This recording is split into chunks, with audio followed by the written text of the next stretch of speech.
नमस्ते प्रणाम दोस्तों, कैसे हैं आप लोग। उम्मीद करती हूँ अच्छे हैं। मैं अपने यूट्यूब चैनल सिंगर मोनम में आप लोगों का स्वागत करती हूँ। मैं आप लोगों के बीच एक नाच गीत लेके आई हूँ दोस्तों। गाना को पूरा सुनना और कमेंट करके बताना गाना कैसा लगा। अच्छा लगे तो लाइक करिए, मेरे चैनल को सब्सक्राइब करिए, मेरा सपोर्ट करिए। ना जाइबा हम ना जाइबा हम ना जाइबा हो, नैहरबा कड़ी चरावनी गावने हम ना जाइबा हो। नैहरबा कड़ी चरावनी ससुरे हम ना जाइबा हो।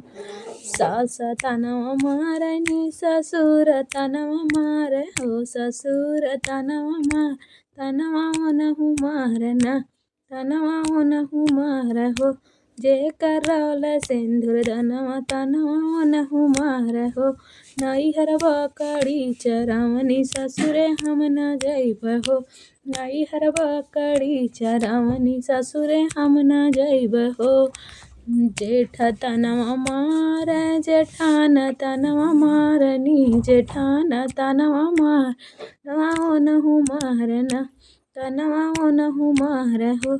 जे करौल सिंदूर दनवा तनवा ओनहु मार हो। जे करौल सिंदूर दनवा तनवा ओनहु मार हो।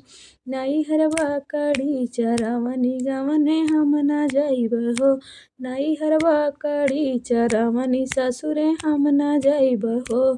देवर तनवा मारना देवरानी तनवा मार हो, देवरानी तनवा मार तनवा ओनहु मारना, तनवा ओनहु मारना। हमरे ननदी कबीरनवा तनवा ओनहु मारना। जे करौल सिंदूर दनवा तनवा ओनहु मारना। नैहरबा कड़ी चरावनी गवने हम ना जाइब हो।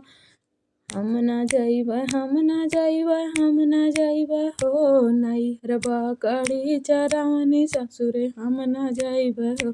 नैहरबा कड़ी चरावनी गवने हम ना जाइब हो।